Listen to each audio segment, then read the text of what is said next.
Ambassador Medhat Meligy, how do you see such an important meeting between President Abdel Fattah al-Sisi and the Minister of Foreign Affairs of Saudi Arabia?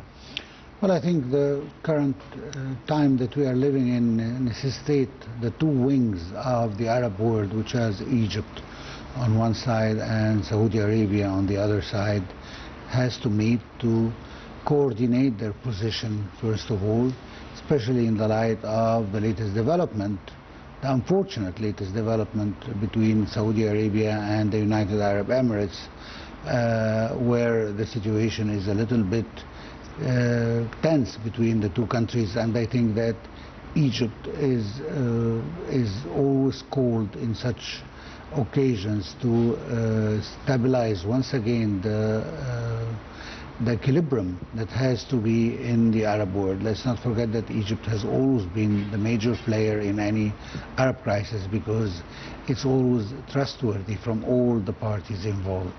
And I think that we've all noticed that the relations between Egypt and Saudi Arabia on one side and with the United Arab Emirates are quite distinguished in the Arab world, and that's why both parties trust that Egypt will find a solution to the current crisis, that we hope it will not happen between two major countries in the Asian part of the Arab world. And we hope that the Yemeni crisis can be solved by having an understanding between the two nations rather than a conflict and fights actually between the two countries. Mr. Ambassador, you mentioned that Egypt and Saudi Arabia are the wings, that they belong to the same body, wings for the same body. So speaking about the identical viewpoints, that today it was announced that we, as Egypt and Saudi Arabia, we have identical viewpoints towards the crises in the region. How important is it to be establishing such a viewpoint for both countries nowadays? Well, I think no one in the world, and specifically in the Arab world, can argue with the fact that Egypt and Saudi Arabia are the most important two countries in this Arab world. And when they both are sharing the same point of view on any issue, that means that this is the vision of the Arab world in general. Yes. Of course, we will have some diversion from one country or the other, but the major Arab countries will agree on what Egypt and Saudi Arabia will agree on. And this will actually be the compass of the Arab world on how to solve any crisis or how to view even any crisis. I think both countries are sharing some very important points of view. I mean, in general, when we speak that we believe in the integrity of each and every country, the territorial integrity, of course, and that the political solution for any crisis in any Arab country has to emerge from the citizen of this country and not from any outside intervention from any other country, because this actually make the situation, I mean, it worsens the situation in short. And most importantly, that we believe in the statehood rather than in militias and all sort of non-governmental or non-official type of force that exist.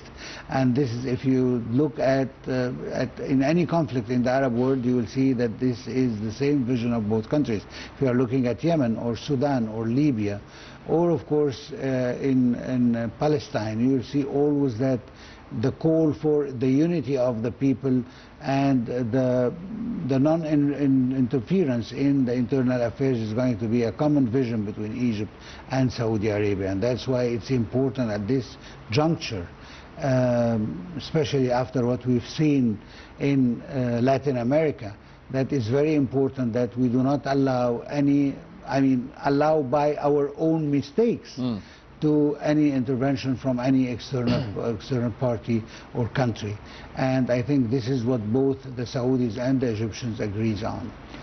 Speaking about Yemen, how important is it to be de-escalating the tensions in the Gulf country for the benefit of the Yemeni people, for the benefit of the Egyptian people, especially after the attacks of the Houthis in the Red Sea that affected negatively the shipping lane of the Suez Canal for the past couple of years, especially during the aggression of the Israeli occupation forces against the Gaza Strip. And of course we know that the Houthis, they also attack the borders of Saudi Arabia sometimes.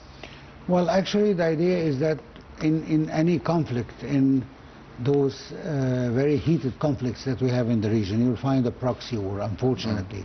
You'll have intervention from external forces that are exploiting this conflict for their own benefit. But as I said before, once again I repeat what I said, whether we are talking about Egypt or Saudi Arabia, because this is going to be our starting point. Yes. After the meeting that we had today with Prince Farhan. That we have to prevent the defragmentation of the Arab world. Imagine that now Yemen is going to be divided into two countries. Sudan, there are risks that they might be divided.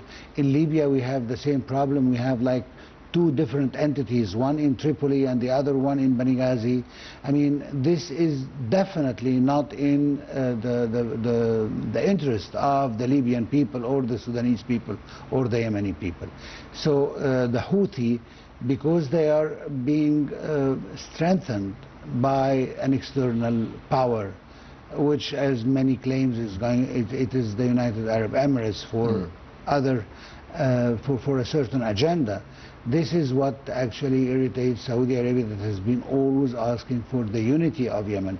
And now even after the retreat of the so-called Emirati forces or logistic helps that were there, yes, that the Houthis still insist on the division and the fragmentation of Yemen, and that they want to have like a poll to or a referendum to divide the country once again into North Yemen and South Yemen, and they think this at the end is going to be not in favor or the interest of the Yemeni people. And still within the same context of the meeting between His Excellency President Abdel Fattah al-Sisi and the Minister of Foreign Affairs of Saudi Arabia, how do you think both countries will be dealing with the crisis in Sudan, as you mentioned, to be preventing its division? Well, once again, both countries are calling for the same thing, which is to avoid more conflict between the Sudanese people, because the killer and the killed are both Sudanese. And unfortunately, due to what we knew as the Gaza war, and actually it was a war against the Palestinian people, and because the magnitude of this war was surpassing any other thing that we heard about, so we didn't give enough attention to the Sudanese crisis. But actually the Sudanese crisis is not less dangerous than the Gazan one. The idea is that we have both, whether we are talking about the Saudis or the Egyptian position, they both want to de-escalate the situation and to prevent further bloodshed in the region. And I think that the proxy war that is going on there also has to stop. The countries that are fueling this war has to stop doing this in order for the legitimacy to take part in the crisis, and that the Sudanese can find a solution to their own problem. This is what Egypt has always called for, which is, if you remember, during the presidency of Egypt into the African Union, what did we say? It was African solutions for African problems. Yes. So now we have an entity that does not belong to Africa, who is implicating itself into this war in order to benefit from it. At the end of the day, there is a lot of people who are dying there, and I don't think that this is the behavior that should be of one of our Arab countries. And I think that the Saudis themselves understand the seriously of the situation and the seriousness of the situation. And that's why they are trying with Egypt to prevent the escalation of any further war into the Sudanese conflict. Yes, and moving on to another item for the top stories for today, as Egypt and Saudi Arabia reiterated the consistent position in support of Somalia's unity, sovereignty and territorial integrity. During talks in Cairo, Minister of Foreign Affairs Badr Abdulati and the Saudi counterpart Faisal bin Farhan rejected any attempt to divide the Arab Horn of Africa country or to violate its sovereignty. Over the situation in Gaza, the top diplomats asserted the need to push for the implementation of the second phase of the U.S. President's plan, including installing an interim technocrat Palestinian committee to steer the daily affairs of citizens in the Strip and the formation of an international stabilization force. The two ministers also exchanged the estimates of the developments in Yemen and the need for the comprehensive political settlement. The meeting also reviewed upgrading the bilateral ties in different domains. Mr. Ambassador, we have seen the recognition of the Israeli entity or Israel of the Somaliland in Somalia, and we have seen the condemnation by the Egyptian state, by the Arab states, by the Islamic states, states from all over the world condemning this step. How do you see the future of Somalia within another upcoming conflict? Well, honestly, I don't really know what to say. I mean, after the latest incidents in Latin America and the change of the international law position towards everything. I mean, once again, we've seen that the United States have committed, according to many American observers, that the United States have violated the international law, have violated the integrity of the country and its independence and the immunity of its president by kidnapping President Maduro of Venezuela, yes, and with his wife, and transfer them to the United States to be tried there. And I think that this is a new era of force, of the law of force instead of the force of the law. Yes. And accordingly, I see that, I mean, once again, we have to be very clear on something. There are some countries who want to see Somalia divided, mainly Israel and Ethiopia. I mean, I have to be blunt about it, because both of them will have a certain benefit out of it. What's in it for Israel? I'm sorry? What is the benefit for Israel? Israel wants once again to strengthen its power on Bab el-Mandab, the Strait of Mandab, which is a very important entry point for the Red Sea.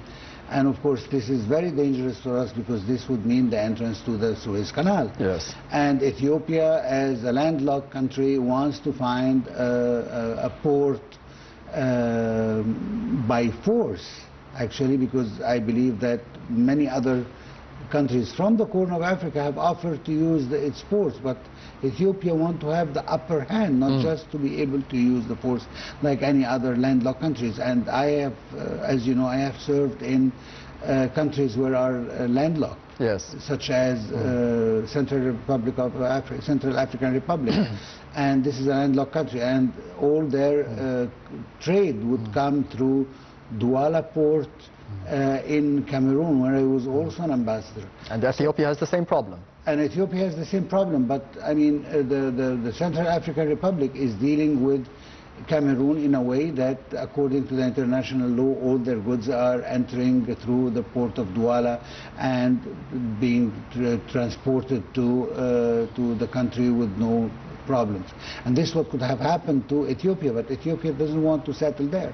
They want their own port, the port that they control, which is of course against the international. So what do? They permit and they even help to fragment a country like Somalia in order to get some benefits from Somaliland by allowing them to use their port and have a facility there, which is the same problem or the same issue for the Israelis.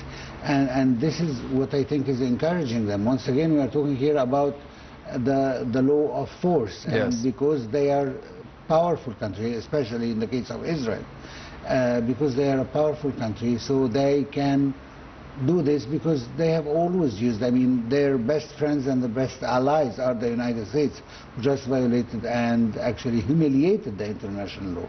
So why not Israel doing the same thing? I mean, there are certain rules of engagement, whether we are talking about political engagement, about military engagement, about law engagement. And what we are seeing right now, what we are witnessing right now, is the total neglection of all these rules. I mean, as long as I can do it, I do it. This is the rule. It doesn't have to do anything with international law. We can just... This is the same policy for Ethiopia and Africa nowadays? Well, Ethiopia is trying to do the same thing. I mean, they started it with the Renaissance Dam by unilaterally raising this dam without any serious negotiations with the countries that are most concerned, which are Sudan and Egypt, and seizing the opportunity that that Egypt insists on finding a diplomatic solution. That's what we are always called for, which is to find a diplomatic solution. But they were using this in order to waste time until they put us in front of the fact that the dam is here, and now even if I mean if any country wants to do anything, including the United States, that have said President Trump himself has said that Egypt might even be forced to attack the dam, which of course we're not doing, but just to show how serious the problem is. But they simply didn't care. Speaking of the United States and the American president, because one part of the meeting between the foreign ministers of Egypt and Saudi Arabia focused on the Gaza Strip and the future of the territory, with an international stabilization force and with an interim Palestinian committee to be running the Gaza Strip and to be implementing the second phase of the plan of the US President Donald Trump. Where are we now? Where are we heading? Well, let me first focus on President Trump himself. Yes. Everybody is using President Trump, even for the American citizen who, or the American administration, or the deep state, as I may call it. And they are benefiting because what President Trump do, even if it is not according to international law or according to the law of respect of this superpower, but nobody changes anything. I will give you an example. I mean, the Democrats never thought of moving or transferring the embassy from Tel Aviv to Jerusalem. And President Trump did it the first term of his. Yes. Did President Biden try to revoke this by moving the embassy back to Tel Aviv? No, he didn't. He just continued on attacking President Trump and that he's doing something very wrong, but he kept the embassy where it is. So actually the burden falls on Trump, who will do whatever he wants. And I mean, if a new administration will come now in the United States, they will keep Venezuela where it is right now, and they will use the unlawful position that President Trump took, and they will just get along with it. When it comes to the Palestinian, honestly, I don't know what to say, because as I say, once again, we are talking about the law of force, and the law of force say that Israel is more powerful. And we've seen what Israel have done just because one body was not recovered by the Palestinian, and they refused totally to move to phase 2. And they will relax where they are. They keep on bombarding the Palestinians. They killed over 400 Palestinians, and this was not considered as a violation by any serious party who is contemplating the UN resolution or the plan, the Trump plan of 21 points. But they were looking at it as if this is what Israel will do. Now we are supposed to be moving to phase 2, and this is what President Trump insisted to. But it will not take off simply because Israel can find hundreds of reasons why it will not. Hamas did not disarm. Disarm of what exactly? The homemade weapons that Hamas has. It's the idea of no possible way of defending themselves. This is what Israel wants. Israel wants them to totally surrender and totally remove any kind of legitimate, and they insist on the word legitimate, resistance of the Palestinian people. And because Hamas doesn't want to remove its weapons, then we will continue bombarding them, and then we will not seriously move to phase 2, because phase 2 would implicate that Israel has to withdraw from the 53% it's occupying from Gaza, which they don't want to do. So I don't see actually any serious thing being committed. President Trump, I don't think that he will exert any serious power on Israel to comply. He will just ask them to move to phase 2. Israel will say, as they did, okay, we'll move to phase 2 by mid-January. But what does this really mean? As long as there is no concrete measures, if Israel does not comply, yes, there is no punishment for that. So Israel will not comply, and I believe that I might be invited to your same studio here in a month or two, and we will discuss the same thing, because nothing have moved really, except that more Palestinians have been killed and more frontiers has been established around the 47% of what's left of Gaza Strip. And in a month or two, hopefully, we'll be having better and bigger African relations, as we focus in the last top story that took place on Monday, as the Minister of Foreign Affairs, Badr Abdulati, met with the African Export-Import Bank, the Afrexim Bank's president. During the meeting, Abdulati asserted that the partnership with the Afrexim Bank opened up numerous markets for the Egyptian exports and strengthened the intra-African trade. The top diplomat hailed the establishment of the African Trade Center in Cairo as a proof of confidence in Egypt as a continental hub for the African trade, investment and cooperation. Mr. Ambassador, how do you see the importance and the significance of the cooperation between Egypt and Africa in general on the economic level, and more specifically with the Afrexim Bank? Well, I think it's very important. I've been studying this thing closely since the new president of the Afrexim Bank is Cameroonian, and I know him personally. He's a very professional person, and he knows exactly what he's doing. And I think this is a very important step in Egypt, because let me be frank, a lot of projects that we really want to do in Africa lack financing. And this is where international institutions, especially African institutions, can fall in. If we have a serious project that Africa and a certain African country will benefit from it, and we are ready to help with our expertise, with our manpower, with our equipments, with everything. But of course they will be needing funds, and many African countries who really need, are in dire state to need to implement these projects, cannot, because they cannot finance it. And the presence of such an institution, the Afrexim Bank, where the siege is already in Cairo, I think this is a very important step. And I believe that the meeting that were held between His Excellency Dr. Badr Abdulati and Mr. George Elombi, the president of Afrexim Bank, is going to be a very fruitful one, and not just for the government, but for many private companies who are trying to expand in Africa, and the lack of finance, because when we are talking about projects in Africa, we're talking about projects that requires millions of dollars, that and will take time before generating money to get back this money. So I think this is where the role of a bank can fall in. And don't forget that Egypt is one of the major contributors of these banks.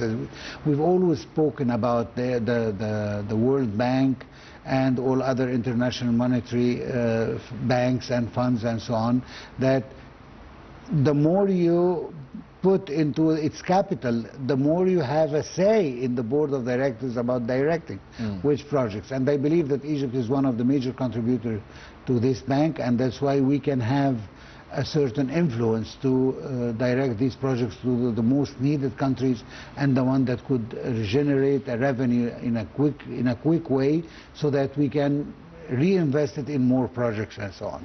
To be establishing the African Trade Center here in Cairo, what does this say about the African Trade Center in Cairo? What is the importance of establishing such an economic entity here in Egypt, and what is its role for the benefit of Africa and for the benefit of Egypt?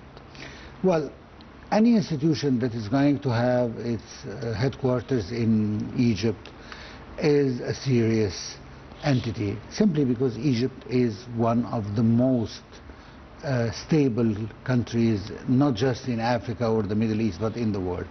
We don't have any turmoils whatsoever. We had a certain period of terrorism and counter-terrorism, and we remember all these phases. But now we don't hear about anything. I mean, tell me, when was the last time you heard about a terrorist act in Egypt or in Sinai? Yes. It was very long ago.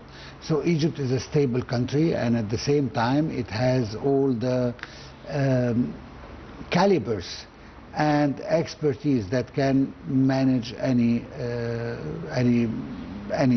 entity with such magnitude.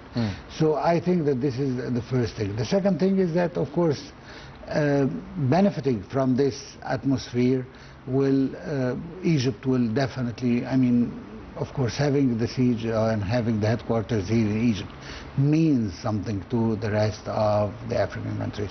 And second, of course, this, because Egypt, we do not have any obstacles for the visits of any African to Egypt, so I think they will definitely would come here so that they can also explore the possibility of this trade entity to be used in Africa. So I think it's going to be beneficial for both parties. The most important thing that the Egyptian who are actually helping this international organization would make it beneficial for not just Egyptian but for African as well, so that they can use it to profit from it. And finally, can this be affecting positively the intra-African trade?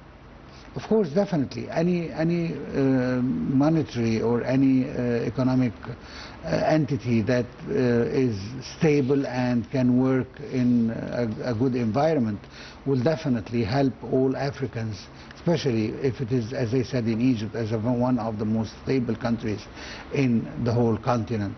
So I think that definitely we will see the fruits of this thing. And let's not forget that we have to give the credit to the people we owe it to, which is our president, which is the revolution, the second revolution that we had, to ratify the trajectory of our first revolution, and that this what is leading us today to this stability that we are living in. And because of this stability, so the world once again is coming towards Cairo and towards Egypt to establish headquarters here in Egypt, because they know that in anything that they do in Egypt is going to flourish and become even better developed and so on. Yes, Ambassador Medhat Meligy, the former Assistant Foreign Minister, thank you very much for being with us tonight on the Daily Debate. Thank you for having me. Anytime. And this brings us to the end of the Daily Debate for tonight. Thank you for watching, and goodbye.